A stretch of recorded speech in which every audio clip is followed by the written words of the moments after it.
I'm Rachel Madel from Talking with Tech. And I'm Chris Bouguet from Talking with Tech. We have a podcast dedicated to augmentative and alternative communication, all things related to helping kids with complex communication needs. If you have a passion for helping people with language disabilities, this is the show for you. Each episode features an interview or a roundtable discussion on a topic related to augmentative communication and helping people with language disabilities. And we're really passionate about giving practical strategies to clinicians working in the field who are working with children or adults, anything related to AAC. So you can look us up on iTunes, or you can find us on Facebook. We got a group over there, or check out our website at bit.ly/TWT podcast.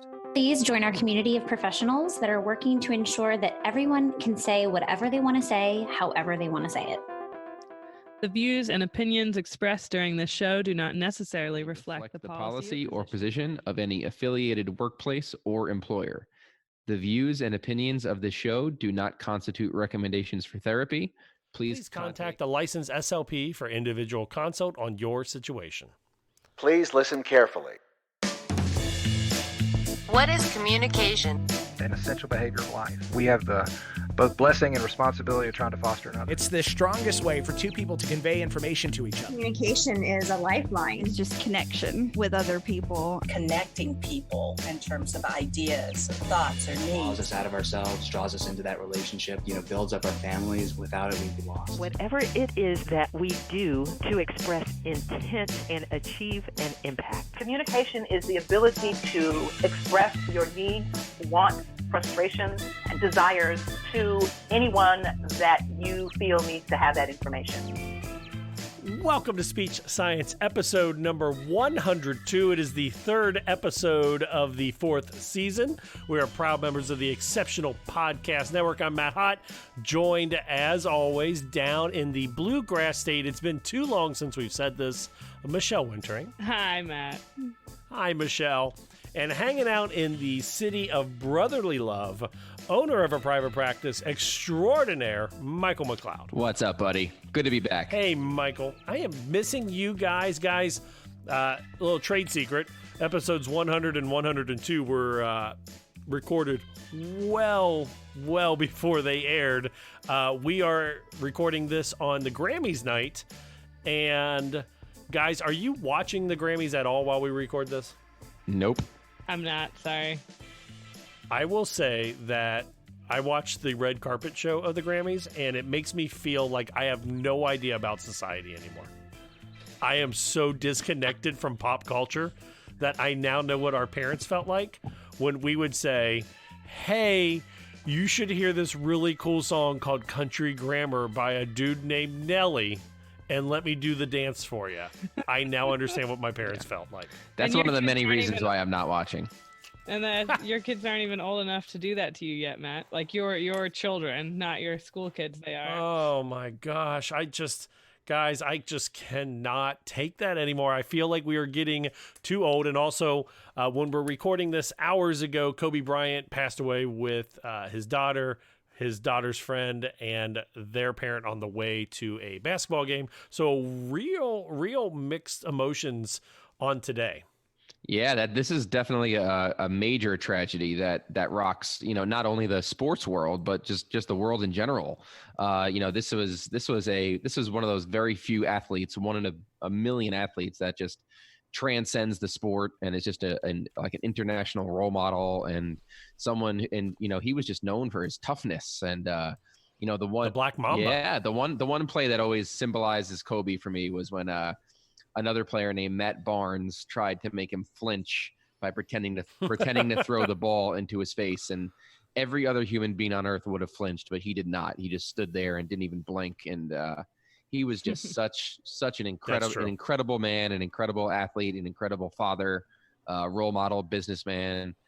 This was definitely it's like as soon as the news broke, everything I read was this can't be true, because no one wanted to believe it because he was so tough and he was untouchable.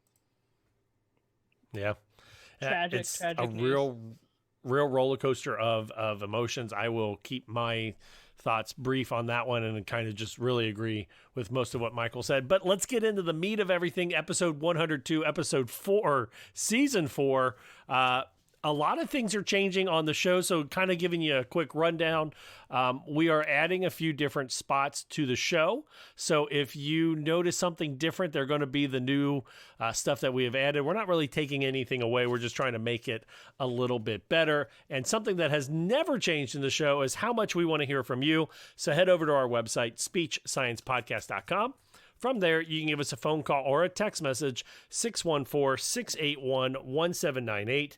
You can also email us, speechsciencepodcast@gmail.com, or find us on our Patreon, patreon.com/speechsciencepodcast. We want you to be like Stephanie. Stephanie sent us a text message. She says she's a longtime listener, first-time texter, but this message is for Michelle. She's a CF at your old stomping grounds in El Paso, and she realized you were a therapist here after an amazing friend in OT, Shelly, told her that you worked there. That's all in capital letters. Anyways, you are well loved and missed. Come visit. She puts the name in there as often and as early as you can. So, Michelle, you are loved even when you leave a place. Well, thank you to my El Paso crew for the shout out. And Stephanie, good luck. I hope your CF is going great. I'm sure you have some great supervision there because there's some great SLPs. And a new segment that we are adding the shout outs, which is where we want you to use one of those aforementioned modes, your email, speechsciencepodcast@gmail.com, your cell phone, 614-681-1798, and tell us, are you or a colleague doing something wonderful, extraordinary? Maybe you figured out how to organize 5 social groups before lunch. We want to hear from you. We want to spotlight the awesomeness that is speech and language pathology and what you are doing in the schools, in private practice, in home care. Are you doing accent modification? We want to hear about it. Our first shout out, Michelle, first shout out of season 4. You've got it, correct? Oh, yeah. So also make sure you hashtag those shout outs with hashtag SLP Shoutout. And our first one goes to, you heard her voice back on the ASHA episode, Kerry David, who is in Uganda, a speech pathologist working in Uganda to help train therapists there and provide services in places where it's really not accessible for kids. So shout out to Kerry David and her team at Join Hope Speaks. You can find more at joinhopespeaks.org. That is pretty cool. That is setting the bar high, very high for the shout outs. I know, that's super high. But I also want to hear about the everyday SLP heroes that you work with who plan the social groups and get them in before lunch or knock out 20 triennials in a couple months or all those things that you guys do every year. I was going to say, I was just really proud last week that I managed to get a couple of IEPs done 2.5 weeks early so they could be looked at by my supervisor to make sure there were no spelling errors. So hashtag SLP shout out to Matt Hott. That's right. Yeah, there we go. The other news segment before we kick off this wonderful extravaganza of a show is a segment that we call Due Process. We all love due process if you work in the schools. Our due process works a little bit differently. If you want to be anonymous, we would love it. If you don't want to be anonymous, you don't have to be. But what this is your forum. The show is your show as much as it is our show. We want to hear what doesn't quite work right in your setting or in speech therapy in general. So what we want you to do is hashtag due process. And Mike, do you have our first due process of the year?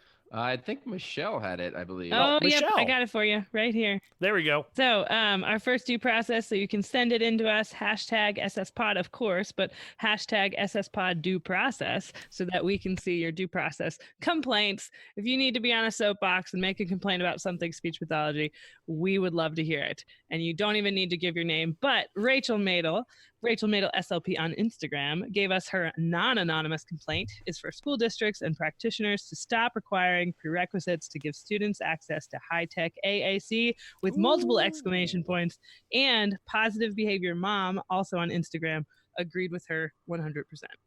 Absolutely. There we go. No doubt about it. I agree. We're not always going to agree with your due process. That's the best part about this. But I will agree that I run across too many times where someone will be like, they can't use a device until they use PECs. Exactly. Or until they can do basic ASL, I'm not going to look at them for low tech. I literally just had this conversation with someone today who did you really? Yeah. Oh yeah. That's Who was talking about PECs and the clip art and talking about doing PECs with a high functioning person with Asperger's or high functioning autism. And I was like, no way. Everyone is still under the impression. First, we were talking about the stigma of AAC and how parents think it will decrease verbal language. And then somehow the conversation evolved into mastering PECs before moving to high tech. And I shut that down instantly. Yep. And there's also, I mean, we've got articles and research that is out there to show that it does not decrease their chances of using verbal language. It's often the opposite.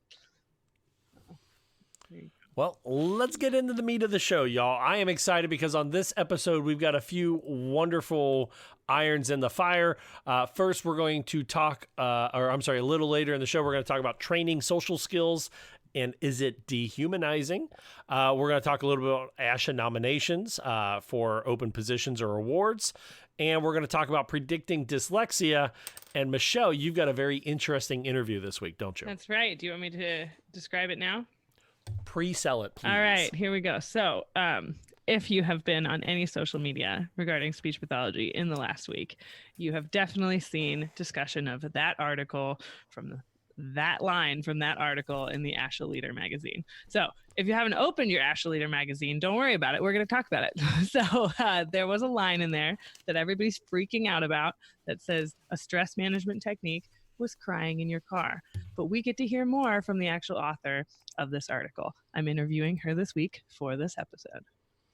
That is awesome. So we will bring that to you. But first, let's start off with that ASHA article out of the Journal of Speech, Language, and Hearing Research. It's Predicting Dyslexia in Children with Developmental Language Disorder by Christy Alonso, Autumn McElrath, Hugh Katz, and Tiffany Hogan. I believe we actually had Tiffany Hogan on the show last season, actually.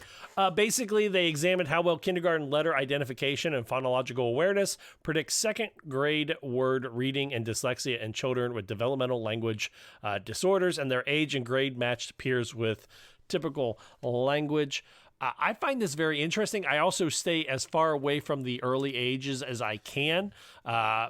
I know I work with middle school and high school, so this stuff is well beyond me. What are your initial thoughts? What's the, validity of this? What does it look like in therapy? Yeah, I was actually very shocked by the results of this study. I've always been a big proponent of phonological awareness. And based on what they did, they employed a logistic regression to determine how letter ID and phonological awareness predict dyslexia. And pretty much within the results, they found that phonological awareness was weakly associated with word reading across the full continuum of word reading abilities.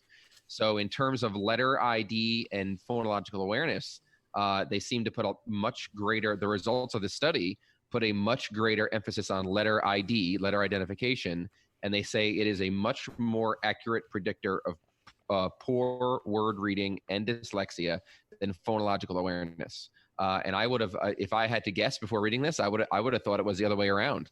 I was always a big proponent for building phonological awareness skills and segmenting and blending and even rhyming and everything.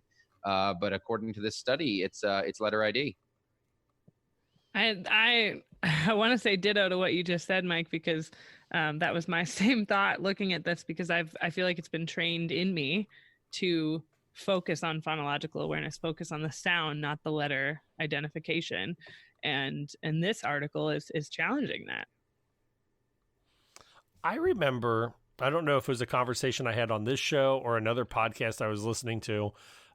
Guys, I'll be honest, after doing this for 3.5 years, everything is starting to blur together. That's okay, man. But there was like a study that happened years ago that looked at reading, and it said that, we think of sight words as just seeing those words and knowing what they mean. But as we get older, a lot of those words, like all the words that we use, end up turning into sight words. So it kind of makes sense to me on the surface, but I also don't work with this age population very well. That usually I'm so out of touch with teaching young kids phonological awareness and letter awareness that I'm working more with the middle school or high schoolers. And basically within the study, they're mentioning letter ID. They're not really going too much in depth to that. Like, is it letter sound correspondence? Is it just letter? Are they just stating what the letter is? Because as we know, there's several letters that have different sounds based on where they're placed within the word and what the word is. So I would love to know more about exactly what letter ID is. You know what I mean? I agree with that. And then also, is this becoming something that there's always kind of been these two schools of thought that, at least that I hear when I've been in the schools, of sight words to learn to read, or phonological awareness to learn to read, right? And right. So maybe this is reminding us that it's not such a dichotomy. That's fair. Yeah, and I think one thing that's important for us to realize is we can easily read a research study like this and begin to kind of discount phonological awareness in our therapies. But one study is not going to completely discount everything in phonological awareness. Phonological awareness is huge for literacy, no matter what one study says. And has been hugely researched as well. Exactly. And it's one of the most interactive and energetic therapies you can do with kids. You can get them, standing up and jumping for syllables and coming up with rhymes and writing like little freestyle raps or whatever it may be. It's very fun and energetic for the kids. It's one of my favorite things to do, literacy based. But obviously, we can put a little bit more focus on the letter sound correspondence or the letter ID focus. But for them to be able to segment sounds and segment letters and segment syllables, that's, one study is not going to discount all of that.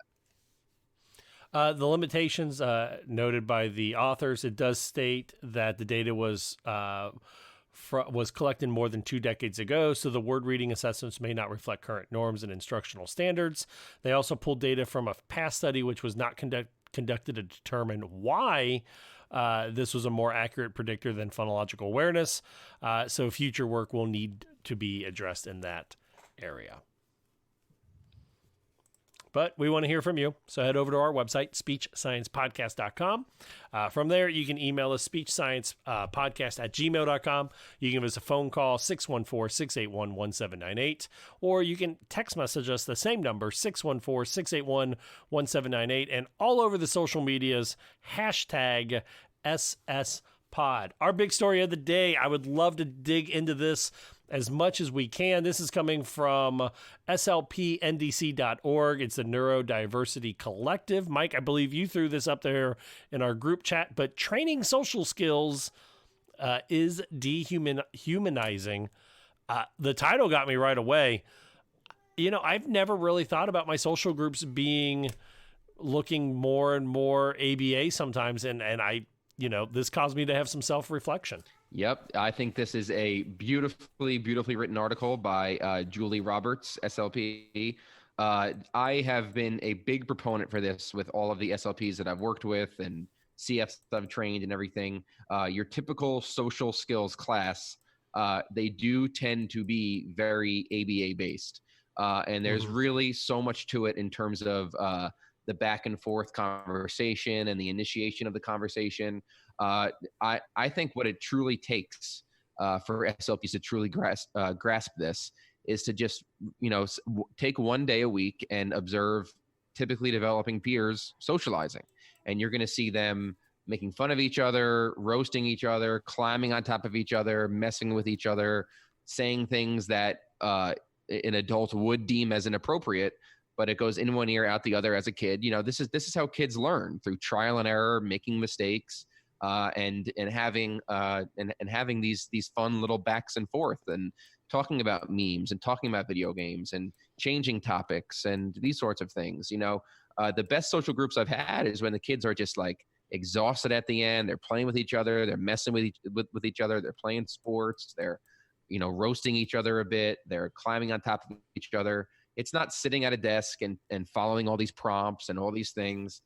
What I've always taught my clinicians is the number one thing you want to have in your mind, the number one skill that everyone seems to forget for social skills training is perspective taking. You always have to remember, does this child have the ability, the theory of mind, to put themselves in someone else's shoes? Are they thinking about someone else's thinking? Are they thinking, how does this person interpret me? How do they interpret what I'm saying, my body language? all of these things. So when we can teach a child to use their internal voice, their internal language, their internal coach, whatever you want to call it, and they're kind of talking themselves through a situation and wondering how others are interpreting them, and they learn from their previous mistakes, that is the true success of a social group. It's not getting them to go around and say hi to every single person and respond to every single thing that's said to them, or being appropriate in an adult's version. It's really just getting them to think about other people's feelings, other people's thoughts and feelings, and making sure that that's in their mind and they're able to develop true friendships. So the vast majority of social groups out there do tend to be ABA based by people that hate ABA, and your typical SLP that is anti-ABA. And I think the more lax we can get and just let these kids be kids and let them act like typically developing peers, meet with them one-on-one, train them one-on-one, set them up in the group, and then watch them focus on what you talked about one-on-one. And some people even have the freedom to record them and then go over the recording one-on-one. It depends on the setting, of course, and the regulations. But there's a lot that can be changed in terms of social groups. And the number one skill, I see it all the time in executive functioning and ADHD, the number one skill is perspective taking. That should be the number one skill that SLPs look at in social groups. So, Mike, I was going to jump in and ask you, because you said a couple times, and I want to make sure I understand it too. When you say they're ABA based or they look like ABA, what do you mean? Constant prompting, and constant like instant feedback. Like very quickly, oh, this person said this to you. What's your response to that? But meanwhile, the kid might be, doing something else with another peer in the group. It's just constant adult involvement and constant that positive reinforcement or constant cueing, constant reinforcement, constant prompting. I think we kind of need to let these kids just learn through trial and error. And then you meet with them later on one-on-one and go through like, hey, I saw you doing this. How do you think that made Stephen feel? How'd that make John feel when you did this? So your model is like allow that conversation. I like this idea. Exactly. Yes. Allow that conversation and those more natural interactions to happen, and allow them to, like we tell a lot of parents, let the kid fail in some ways. Exactly. In a social setting, and then you follow up with it one-on-one or small group with them. Absolutely. The less adult interaction, the less adult involvement. When I do my social groups, I stand back, I let them interact. And of course, unless the kids are physically fighting or one kid is crying or, it's getting completely inappropriate to the point where I have to intervene, then I'll intervene. But besides that, I'll let the kids be kids, let them interact. And I take notes and I observe. I take mental notes and I'll write some things out. And then I'll go over it with them one-on-one to kind of describe what I saw, and then you can ask those perspective-taking questions. How did this make this person feel? How did this make this person feel? What was going through your mind when you did that? Next time, let's try this. And you can even, if it's getting serious, you can even develop like a nonverbal signal that you can kind of send to the kid, like, "Hey, I'm watching you. Like I saw you make that same mistake again." But you want the prompting and the cueing to be minimal because you want them to learn through experience. Because as we know, free play, trial and error play is the most important thing for a kid, period. This is why preschools are set up the way they are. Kids need to be able to play and learn from play. That is the most important thing. Or we should say why preschools should be set up. Exactly. That way, Yes. I had, what I do in some of my social skills groups is I'll present a question, and then the group will kind of try to answer the question, and then they'll, I'll try. I don't want to say I'm shaping answers, but if a student gets too mean with their answer, I might say, hey, how can you reword that so it doesn't offend somebody else? Exactly. Or, offensive versus defensive language. And the one student had an idea of what they wanted to wear. And another student said, well, if you wear that, people might laugh at you. And it was a very natural progression for both students try to hashing out what would be appropriate and what would not be appropriate. And that was awesome to watch. Mm-hmm. And all I had to do as a therapist was say, hey, don't attack the student, but offer a suggestion instead. And for the other student, it was saying, hey, that student's not attacking you. they're trying to help you. What could you say if someone offers you advice you don't agree with? It was a wonderful moment in therapy. That's great. That's huge. That is absolutely huge. Anytime a kid can learn from another kid and really use that, that internal language and to create that image in their mind of what may happen in the future if this happened with a peer, I think that's huge. So anytime that we're teaching them to kind of think things through, project themselves into the future, picture themselves in a social situation, picture themselves trying new things, succeeding, failing, whatever it may be. Anytime we can have them kind of predetermine something is definitely a victory in terms of cognitive thought in the social realm. Well, and I going back to this article, I think because we've obviously expanded on it, but the examples they give of ableist objectives. So when we take this idea that we are treating autism itself, not coaching the kid, as you use the term, Mike, teaching quiet hands and whole body listening. Those are both terms I know I've definitely heard in various settings that I've worked. Teaching. I think I've even used that before. Yeah. I mean, I know because we hear it all the time. I mean, I'm sure I have too. Extinguishing perceived neurodivergent social deficits, teaching social scripting that encourages masking. So, covering who they are, like over rehearsed role play. Oh, I didn't understand that. I'm glad you said that. Yeah. So like they're not being themselves. Right. So I kind of looked at that too, that list. And of course there's things that stand out that I've done in the past and I've learned from, but things that I could still get better at now. And I also was thinking the perspective taking piece that you mentioned, Mike. So two things. One, would teaching perspective taking from the idea of code switching, which we've talked about before, would that be appropriate? And then secondly, so knowing like when it's appropriate to do the teasing, the roasting conversation, and when just like all of us have to learn, and when is appropriate to take a more mannered, scripted approach to communication, like an interview or speaking with the principal or, something that's much more formal. And then also, have you heard of a speech pathologist that she actually works where I used to work, Kiva Reynolds, and she had introduced me. I don't know a whole lot about it, but I liked this scale that she's been using with some of her kids called from the social thinking curriculum. Where have you guys heard of that? Yeah, Michelle Garcia winner. Yeah. Yes. Yeah. So, but I like that it ties right in with what you're talking about, Mike. Of it asks the question of on this scale, how do you think that made them feel? Did that make them have some strange thoughts? Did that make them think differently about you? That kind of thing. So it's a reflective question, not just a say this, respond with this. Can you link that, or can we put that as a link? You think to that scale somewhere? The scale, I don't know, but to the book info. Yeah. That'd be awesome. Because one, I would love to use it, and two, I'm sure if I'm thinking, I could probably use that in therapy, someone out there has got to be thinking about that in therapy. My only concern, and maybe this is just me needing to learn, and I realize that as a therapist, I have a lot of like ableist thoughts that I have to improve on.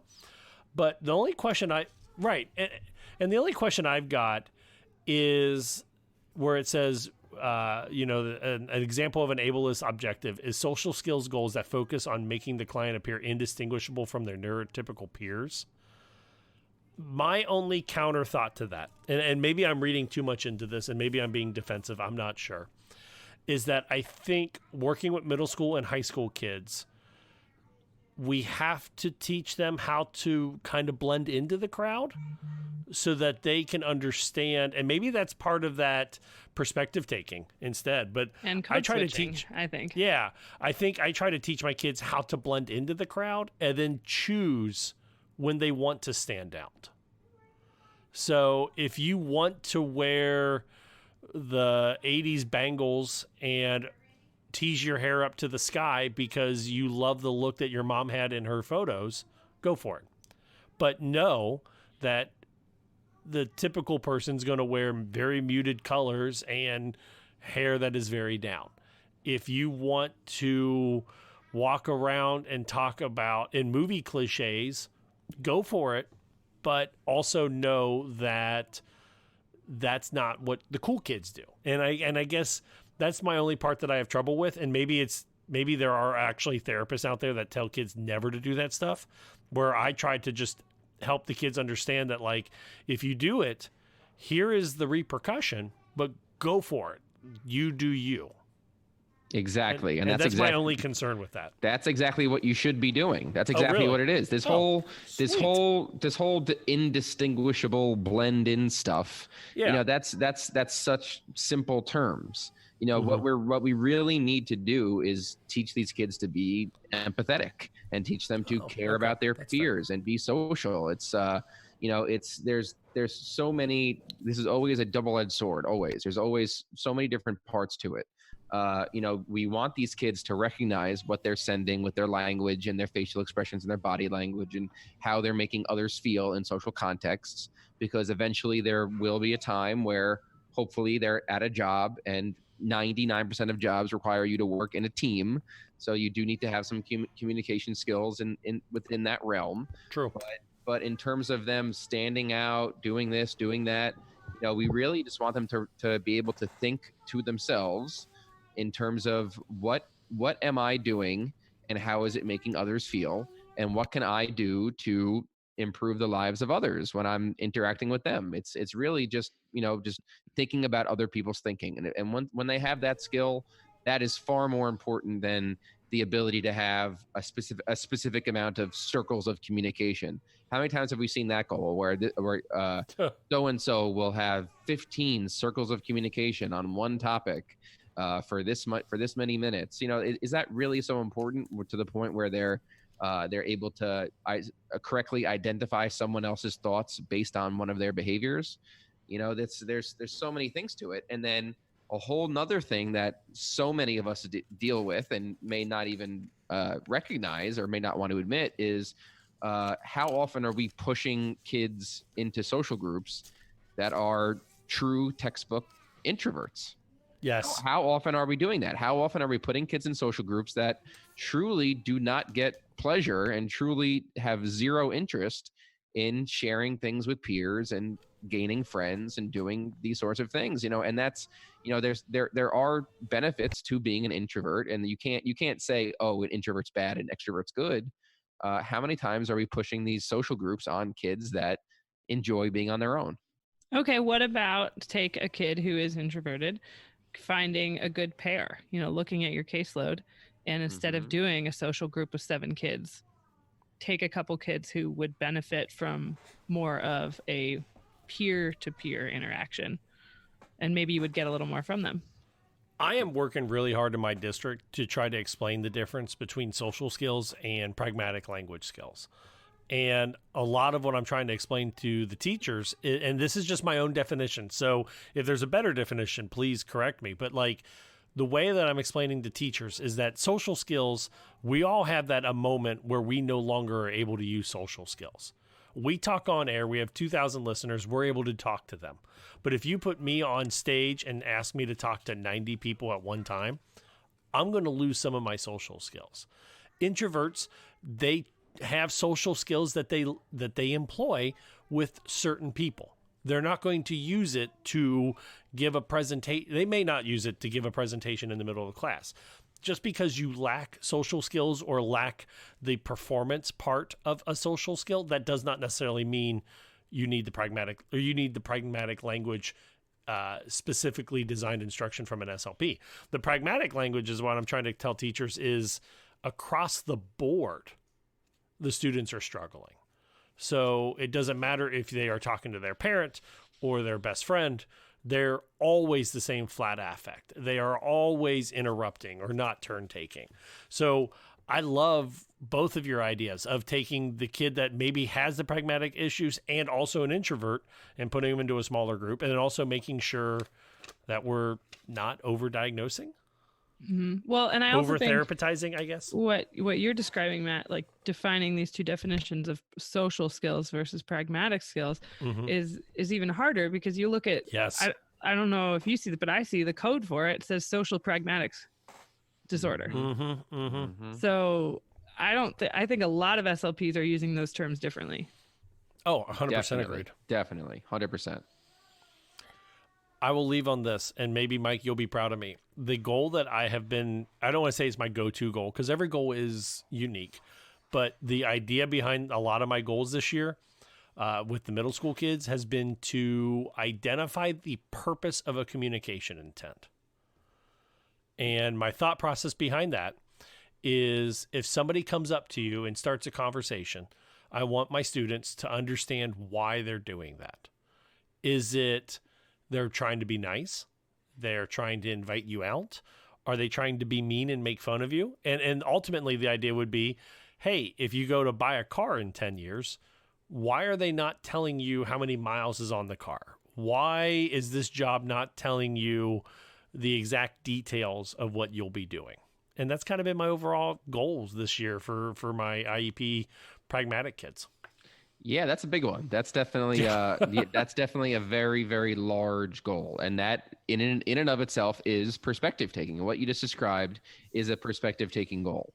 And I think you can definitely find some creative ways to bring in some self-worth and some self-confidence into that. Like, why is this person talking to you? Oh, because you're a fun, interesting guy. And you kind of give off that vibe, and people want to be around you and people want to talk to you. So let's practice these skills so that when you are in these social contexts, we can make sure that these conversations go well and you develop some positive relationships from it. We want to hear from you at home. What are you doing in the social realm? Are you working hard to become a ableist, or are you doing your best to do a good social theory? I apologize. My oldest just came in here and tapped me on the shoulder. I was trying to read that. But we want to hear from you. Head over to our website, speechsciencepodcast.com. That's some good social skills from him. Right. Yeah, he did not interrupt. He did a great job. We want to hear from you as well. Text message 614-681-1798. Michelle, coming up after the break, it's your interview. Who is it? What is it? And why should we listen? The interview is with the author of the ASHA Leader article that got a lot of buzz in social media this past week.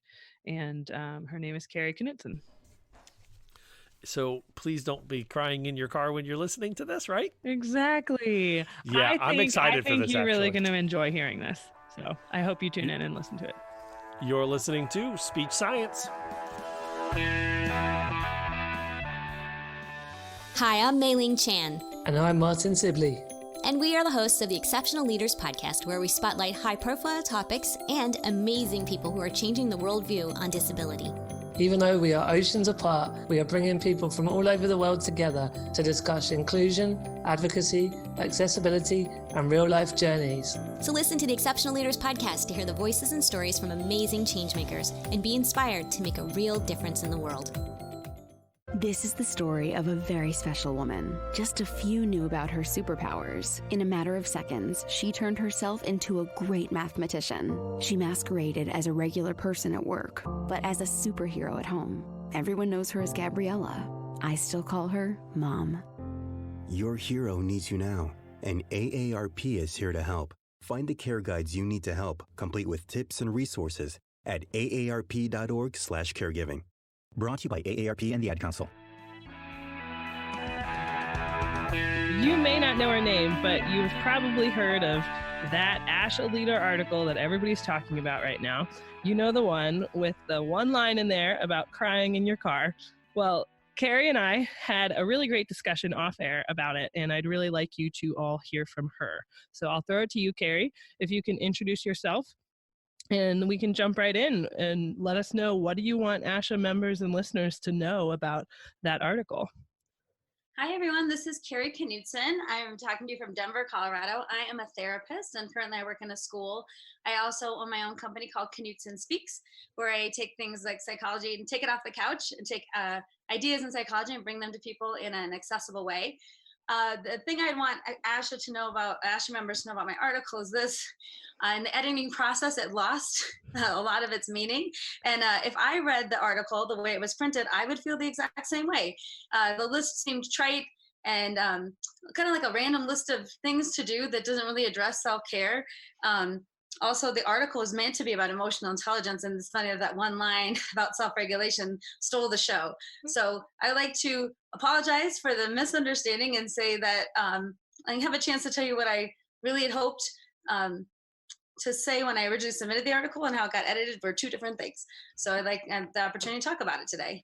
Yeah, and I'm looking at the article now too, because I'm sure there are some listeners who haven't heard about it. And so Kari had an article in the ASHA Leader titled "What's EQ Got to Do with It Anyway?" So cultivating your emotional intelligence to live up to your full potential in the schools and to find more personal and professional joy. And I think what a lot of people got stuck on that seemed to stand out and then be shared around social media was what you just mentioned, this truncated list about stress management techniques, which included, breathing, exercises, stress balls, bubble baths, talking to a friend, aromatherapy, journaling, and crying in your car. So as we jumped in, please go ahead, Kari. But I know you and I had just a really good conversation about some of those things and how they can be beneficial, but go ahead. Sure. Well, in the article, there's 5 parts of EQ: emotional self-awareness, and then self-regulation, motivation, empathy, and relationship skills. So the part in question was self-regulation. And in self-regulation, I like to talk about we all have stress and we all have emotions. How do you regulate those? One way is exercise. Another way is relaxation. Finding ways to disconnect, and relaxation does not equal sleep. It's 2 different things. And then That's a good distinction. That's a good distinction. Oh, well, I would say sleep is a bodily function and relaxation is a choice. You have to make a choice to relax. And then the next little area was under how you manage your emotions. And then the 4th one was your mind, how you use your mind. So I'll address the 3rd one, which is how you manage your emotions. So the funny thing about how the list came off to me is I have a talk called Self-Care Beyond the Bubble Bath because I like that name. We have to move past outdated things of like, oh, Calgon, take me away, just take a bubble bath. So the way the list was written made it seem like the opposite of everything I say, because for me, if people say, take a bath, light a candle, for me, candles are fire hazards. Like, I don't know, I never fully relax around candles. And I share my bath with 2 cats, 2 children, and 5 guinea pigs. So you never know what's been going on in the bathtub, and I have to clean it before I take a bath anyway. So it's not really for me. That's not your choice of stress relief. And I think I'd mentioned to you yesterday, but I'll share with everybody. I'm the same way of keeping one eye open if I have a candle lit. That's not relaxing for me. And I partially blame my dad. I hope he listens to this, because he jokingly, he's a retired firefighter, would call candles, because he'd seen so many house fires start from unattended candles, job security. And I would just roll my eyes at him and he'd walk out of the room, but not relaxing for me either. So I feel you. Yes. Well, and that's why it is for some people too, like lighting a candle, taking a bath. I don't want to demean that either, because for some people it is great. Also, the idea that I like to talk about in most of my talks is how we can take self-care beyond these moments. So a candle might feel good in the moment, but what are you doing at a deeper level to help mitigate your stress? Also, crying in your car, that can feel cathartic. And a lot of people do cry in their car and have moments of that where it does feel like a release and it's cathartic. But what I say, if that's your only thing, then maybe there's opportunity to look into more ways to practice meaningful self-care that have longer lasting impact and really address why you're stressed out in the first place. So like I said, the list came off as trite and random. And what I really try to talk about is things that are deeper and more meaningful. And also, especially how when you think about self-care, it has to be what works for you, not what you think should work for you.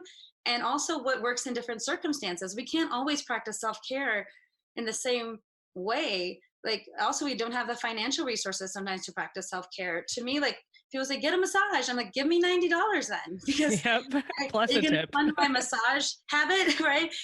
And sometimes I simply don't have time to meditate, and so we have to think about self-care in our real lives, on a real budget, with our real feelings. And that was the article was never intended to go that deep.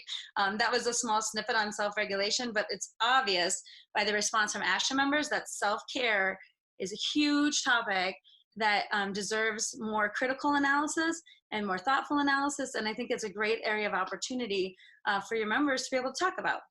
And I was just, genuinely very appreciative that you responded to us when we contacted you and were willing to come on and have this discussion, because even though I know that it's probably been a stressful week for you too, with this response to to one line in your article, it is such an important topic. And it obviously struck a nerve with our field, with speech pathologists and audiologists, to say, hey, wait a second, either I have sat and cried in my car and it didn't help, or, I need to go beyond this, or what is it in that small paragraph, that small list that just really hit a nerve, right?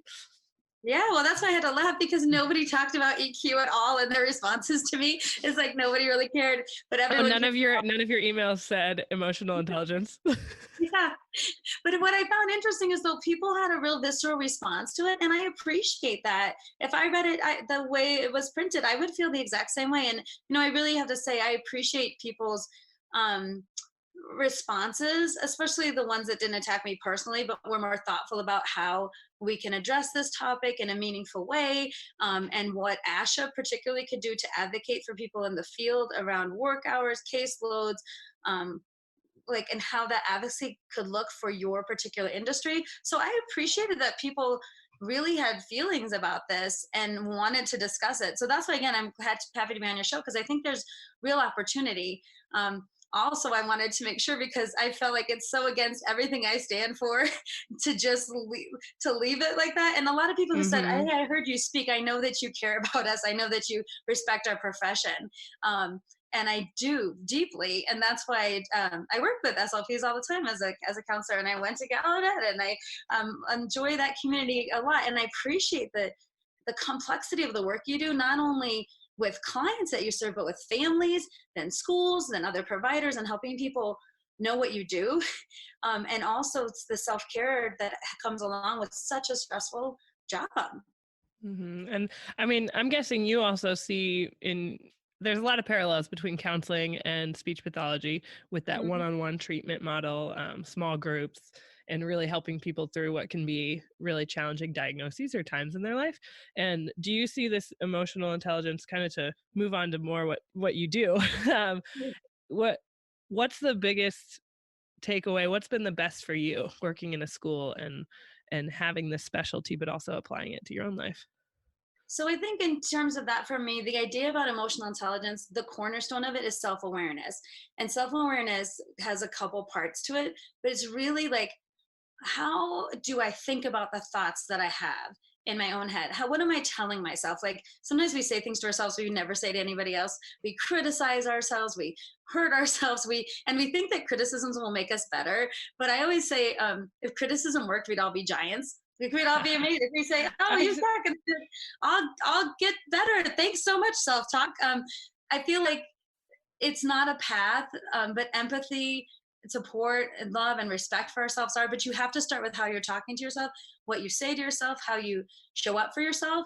And so that awareness piece to me is the cornerstone, and EQ is all about making the unconscious conscious. So how you show up to yourself includes how you show up with your clients and then with their families. Also, sometimes I get, as a therapist, especially because I work in a school, people say it must be fun to play with kids all day. Do you enjoy your summers off? We get that too, right? Yeah, and I keep thinking, like, part of me showing up, I'm passionate about my field and I know what it's about. I know the impact it makes. And for me, EQ is recognizing my own worth and value and the things I want to do, and showing up with respect for my own profession so that people can in turn respect me, but not waiting for them to love me first. Like going out, I call this in my stuff, getting big.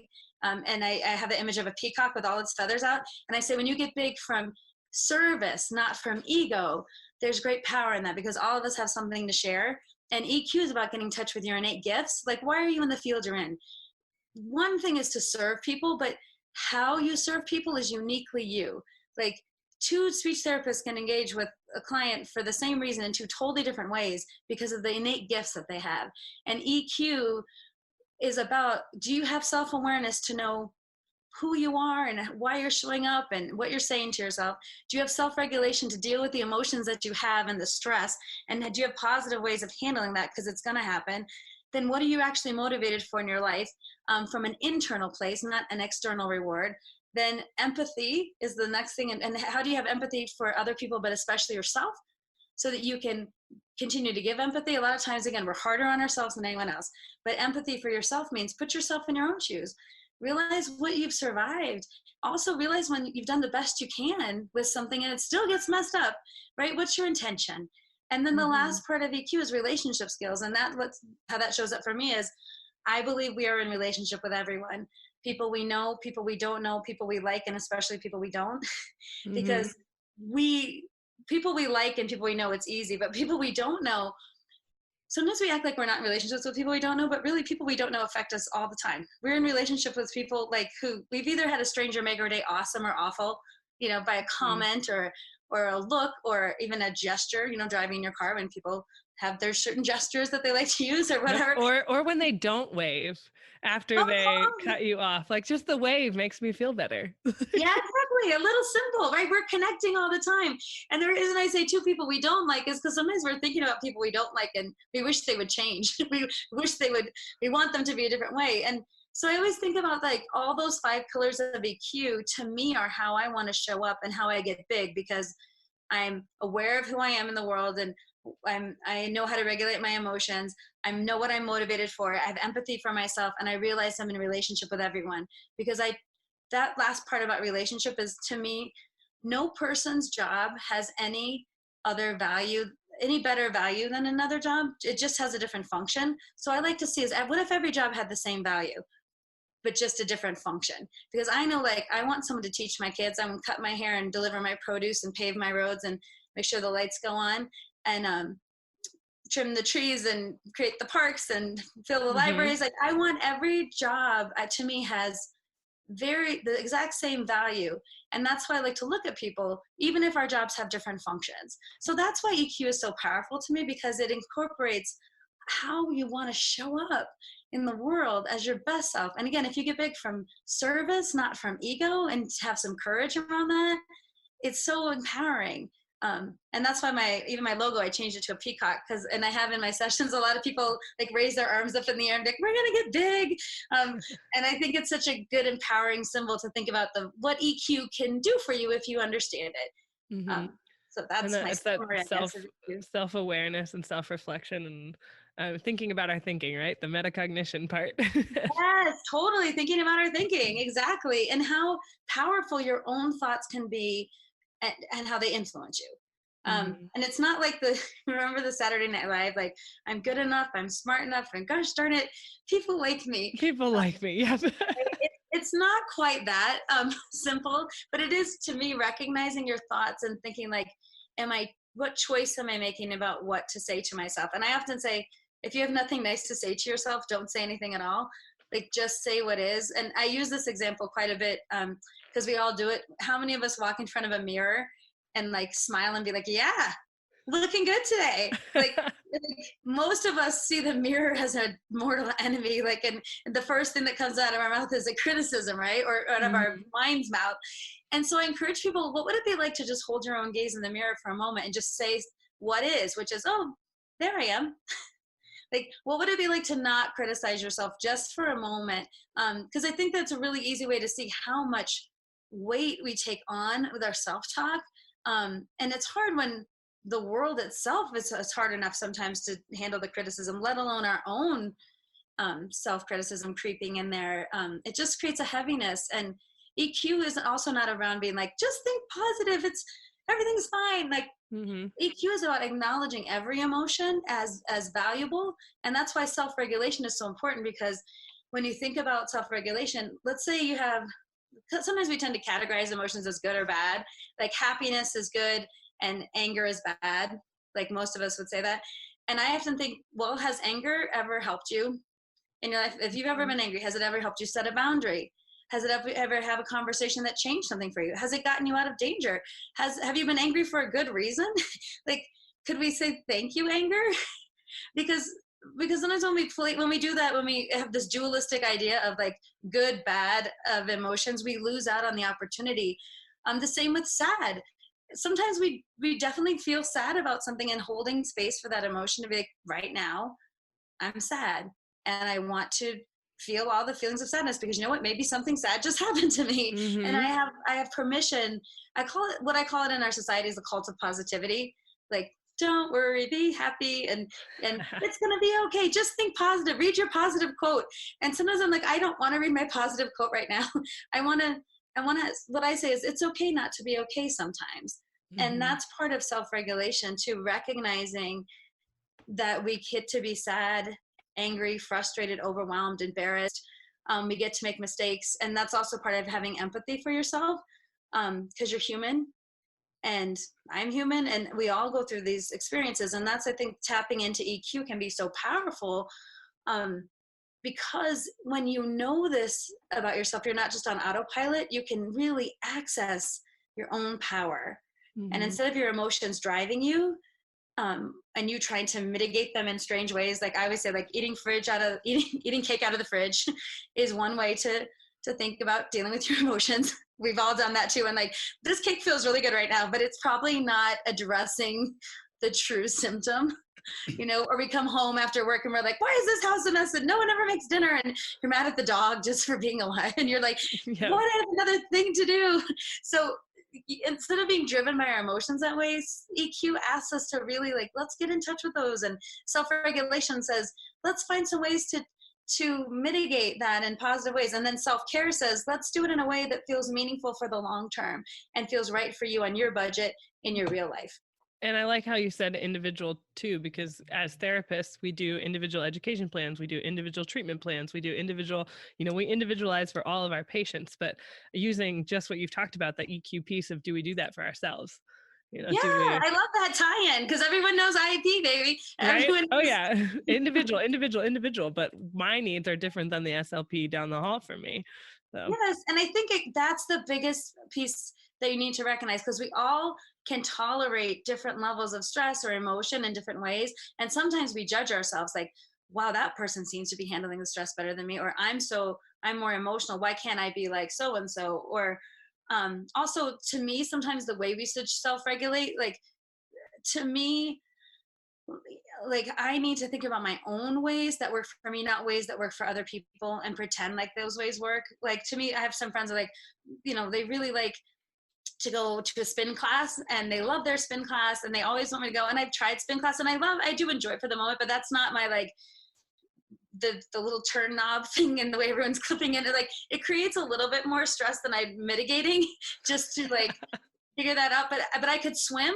Going swimming for me is really peaceful. And so finding the exercise that works and the other self-care practices that work for me, and acknowledging everyone else likes this, but I don't, and saying, well, this is because this works for me and it doesn't work for you.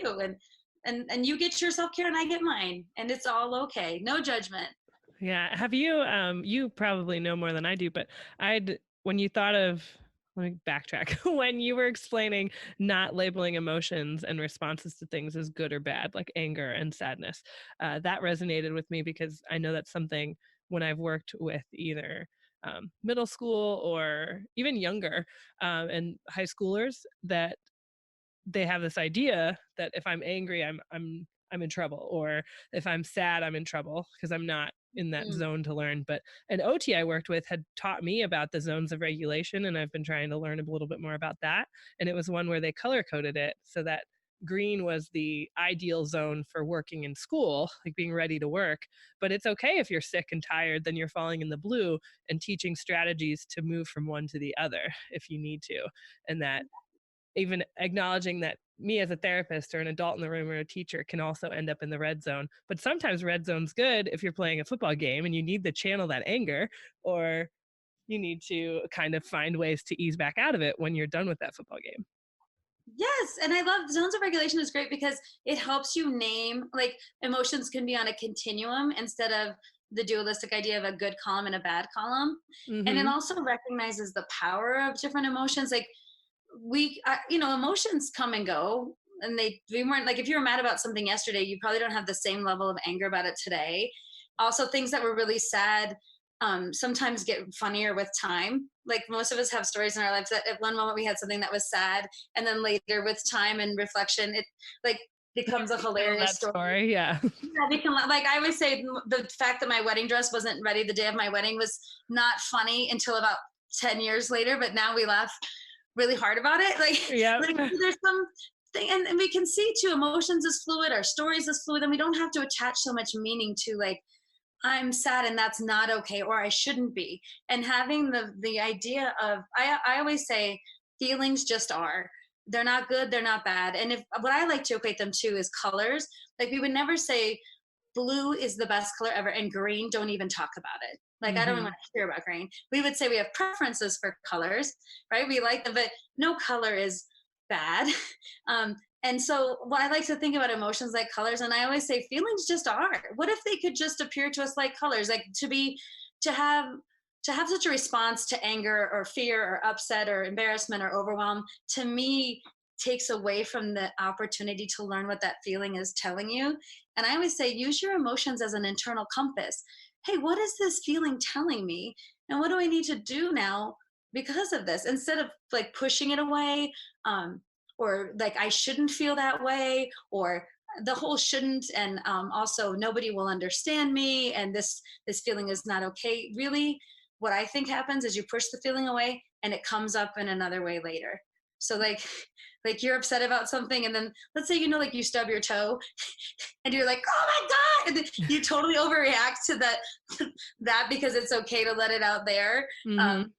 And sometimes our emotions get the best of us. Like we haven't cried about something or processed our sadness about something, and then all of a sudden, our grocery cart like doesn't work and we're crying in King Soopers because we're like, why can't it just work? And it's this weird stuff that emotions come out in the strangest ways, so I think you have to recognize, I think there's power in seeing emotions for what they are as guides, and that if you affirmed every feeling as being useful in some way, I have to caveat this, it's not always useful to express your emotion, like in schools, I work a lot with kids. I'm like, your emotions are fine, how we express them, what's appropriate in this setting, right? So you destroying something or yelling at someone else or physically hurting someone is not an okay way to express this emotion in this environment. So sometimes we have to talk about the feelings are okay, and then how do you express them in ways that are appropriate to your environment and things that won't get you in trouble.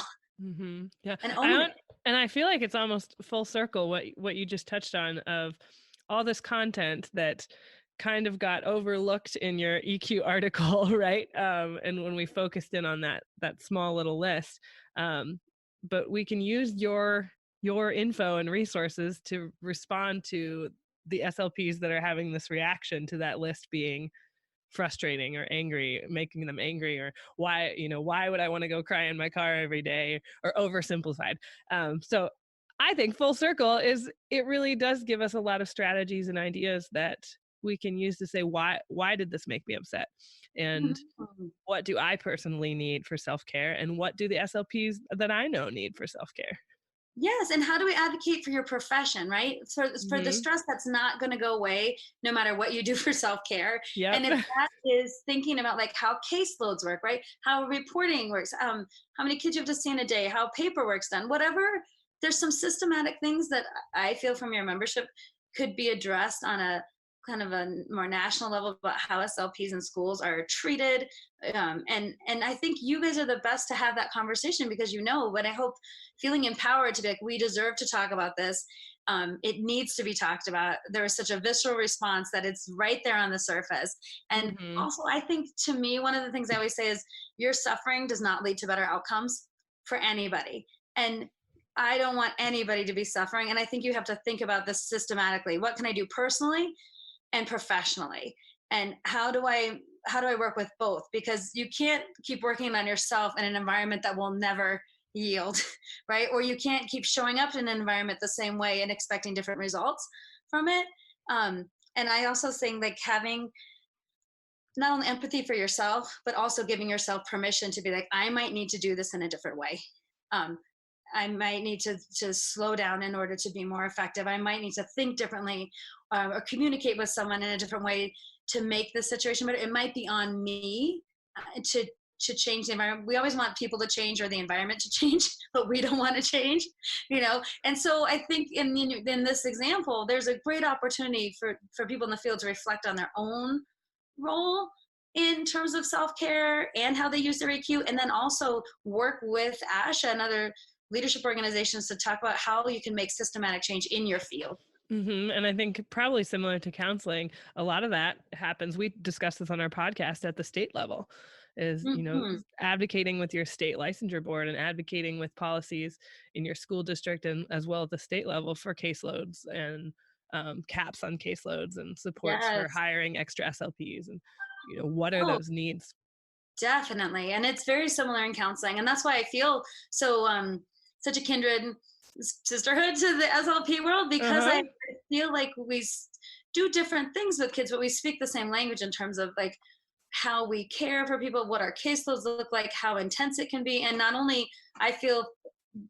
only deal with children, I deal with the families, with the schools, with the teachers, with the institutions that work with them, that in a way that it's not just me trying to impact a kid, it's my impact on the system and the community and the family through my work with that child. And I think it has a broader reach than me just trying to figure out stuff at my school. Like you said, the state level, the national level, and also how I use my voice as a therapist is to increase respect for my field and knowledge of like, hey, here's what I actually do. I do not just play with kids all day, and I do not just enjoy my summers off. My job is important. It's needed. I'm a professional, and I'm not going to even ask for your respect. I'm going to do my job in such a way that I'll earn it, because I'm going to show you. I'm going to get big and show you what I do. The peacock. Yes. Peacock all the way, baby. Well, I know that when we chatted earlier, you also explained how you had a chance and really took the time, I would say, to respond personally to all the readers of the ASHA Leader who reached out to you via email. And I appreciate you responding to me, and I hope that everyone else enjoyed those responses. But if someone does want to get in touch with you or find out more about getting big and the peacock, where can they find your info? Sure, they can go to www.knutsonspeaks.com, and it's spelled Knutson speaks.com. And I especially like for people to click on Self-Care Beyond the Bubble Bath to see. I have all my presentations on there, and they can get in touch with me through the contact page. And I really do enjoy hearing from people, and I would like to support and help and encourage in any way that I can. And I appreciate the time too to help so that people could hear my voice and my philosophy and what I want to put out in the world. And again, just show my utmost respect for what you do in the world and have a chance to talk about what self-care and self-regulation in my mind really look like. Yes. Well, and I mean, thank you so much for taking the time to be with us and to really give your voice to it, because as speech pathologists, we should know, right? Things come across differently in print versus verbally versus on a podcast versus in a letter or an email. So trying to, take a different perspective and see where somebody's coming from and learn from each other is the best thing we can do. So thank you so much for your time. And for those listening, again, that was Kari Knutson, a counselor out of Denver. And she has her company called Knutson Speaks. You can find out more online.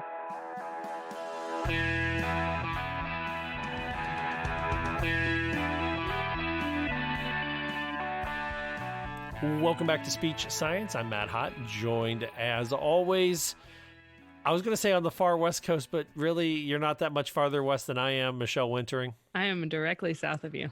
I was going to say, is Louisville, is it a little west?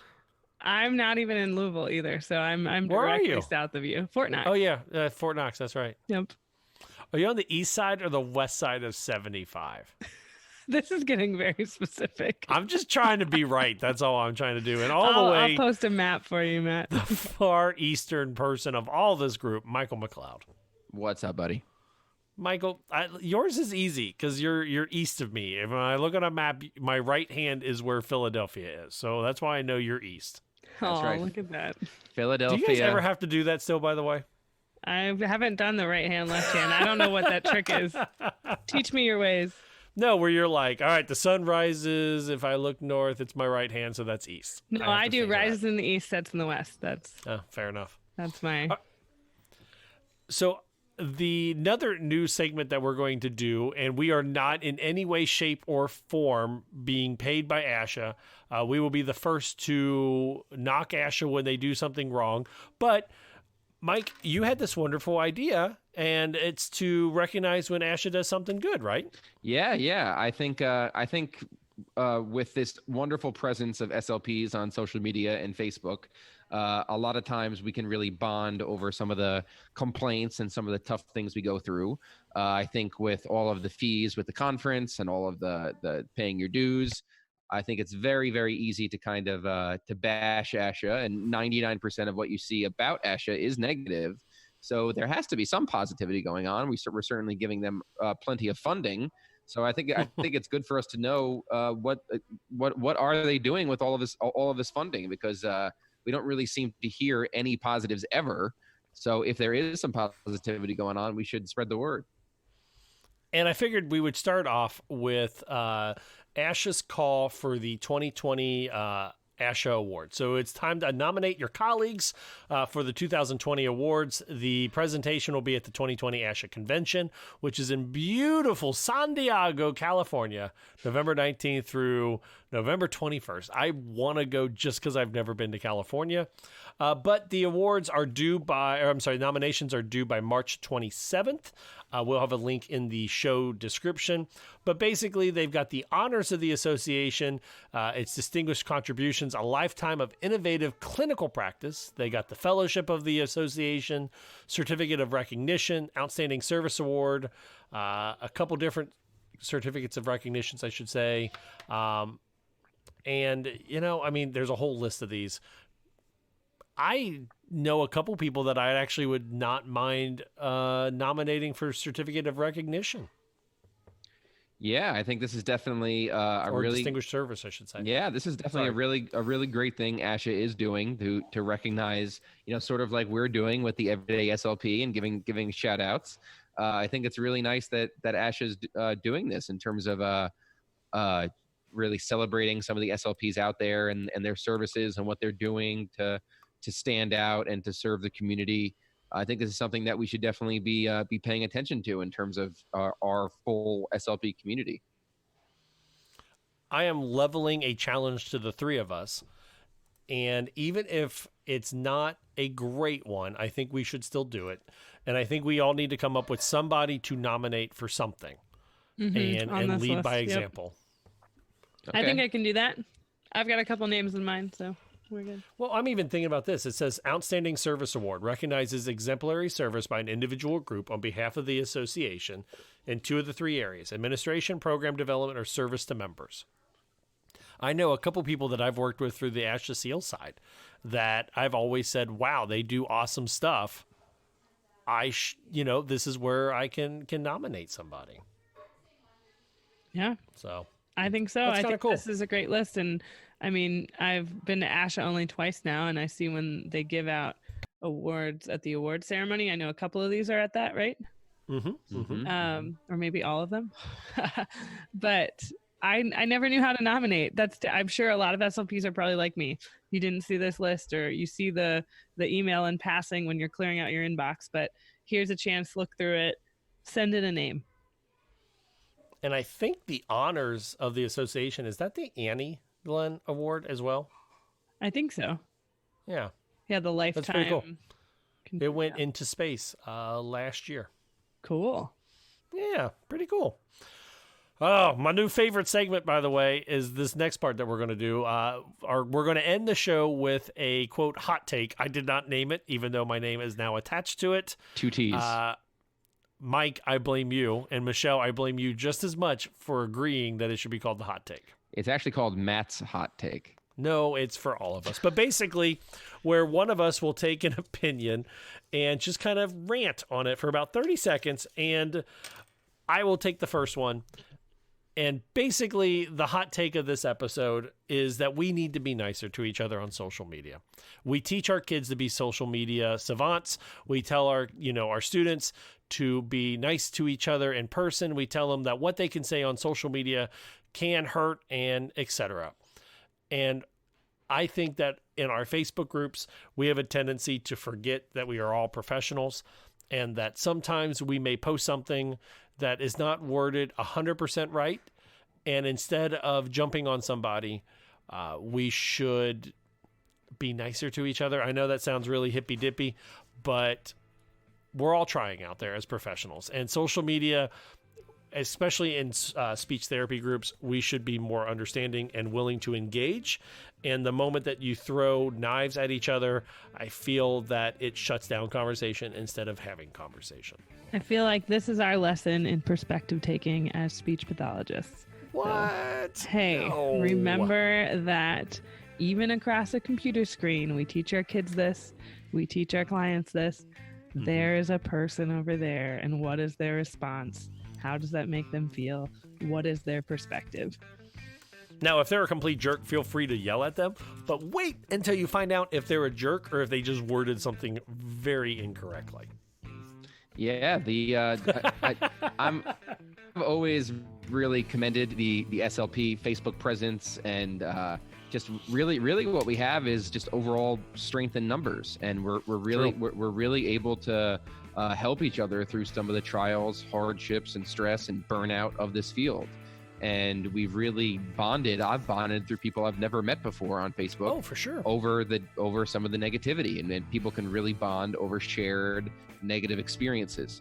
And I think it's great. I think it's great when we all come together and support each other and share stories and be vulnerable and all those things.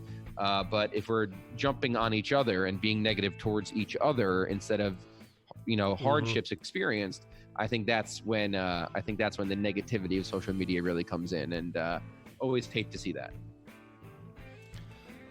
All right, so let's move on. Let's look on to something positive in 30 seconds or less. Michael, what are you doing next week that is fun and or exciting that we should look forward to? Ooh, that's a good one. I have a couple of presentations at some schools coming up, a couple of follow-up presentations.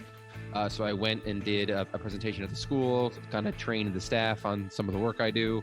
So I'm going to have to go back and do a follow-up with them to kind of make sure that, to make it more personalized for them instead of just the overarching education. So kind of just prepping for those sorts of things. I love it. Michelle? Well, it's not speech related, but I have one of my best friends and roommates from college. I know a lot of people keep in touch, close relationships with those old roommates, is expecting a baby girl, and we are all getting together to celebrate that. So if you have ideas for, I'm sure you guys will help me out with this, but I'm going to say our listeners, if they have ideas for diaper cakes, send them my way because I'm making one. Nice. I tried to eat a diaper cake once. Not so good. It's very clearly diapers, Matt. Come on. I know, but I was hungry. For me, I am, you know what? I'm actually enjoying the end of my season as a coach this year.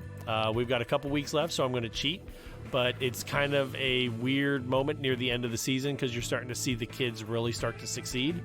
And it's just wonderful kind of to watch. I coach high school bowling, and, some of the kids that struggled at the beginning of the year are really starting to grow as either leaders or bowlers, and that's what I'm looking forward to this week. I like it. Yeah, we want to hear from you at home, however. Head over to our website, speechsciencepodcast.com. You can email us, speechsciencepodcast@gmail.com. Give us a phone call, 614-681-1798. All over the social medias, you can interact with Michael or Michelle. It's #SSPOD. And for the cost of a cup of coffee each month, head over to patreon.com/speechsciencepodcast. If you like us, donate that. It'll help us keep us on air. Our opening music tonight is Please Listen Carefully by Jazar. It's licensed under an attribution and share alike license. Our bump music is the County Fair Rock copyright of John Deku. Find all of his music at soundcloud.com/dirtdogmusic. And the closing music, Slow Burn by Kevin MacLeod, is licensed under a Creative Commons attribution license. In the immortal words of Janice Wright, always be a willow.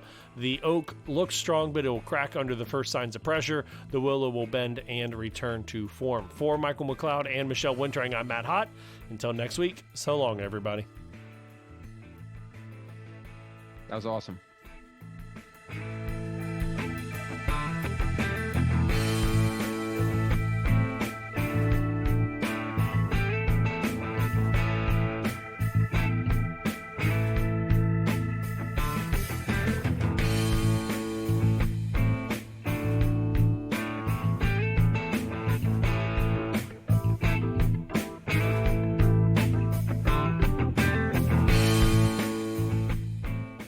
you This has been an Exceptional Podcast Network production. Speech Science is edited and produced by MWH Production. Please follow Speech Science on Twitter at SpeechSciencePC and like our page on Facebook. For more original podcasts, please visit exceptionaled.com and rate and subscribe to our podcast anywhere you get your podcasts.